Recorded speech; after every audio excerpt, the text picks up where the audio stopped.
Hello good morning दोस्तों, तो कैसे आप सब लोग। घर से निकलते ही मुझे मिल गई गाय माता को किया प्रणाम। प्रणाम करके मैं निकला था गांव के प्रोग्राम में, मतलब शादी प्रोग्राम था जहां दूल्हा दुल्हन की एंट्री होने वाली थी गांव में, और हेलीकॉप्टर भी आ गया था और हेलीकॉप्टर से एंट्री थी।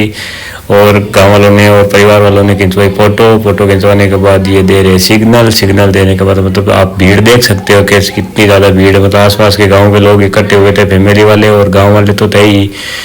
वो सबकी फोटो होने के बाद मैंने भी ली एक पायलट सर के साथ सेल्फी। उसके बाद पायलट सर को किया बाय बाय, क्योंकि दूल्हा दुल्हन को उतार कर अब हेलीकॉप्टर वापस रवाना होगा जयपुर के लिए। Thanks for watching. आपका प्यार और सपोर्ट ये बनाए रखें, प्लीज़ सपोर्ट, लाइक सब्सक्राइब और कमेंट ज़रूर करें। धन्यवाद।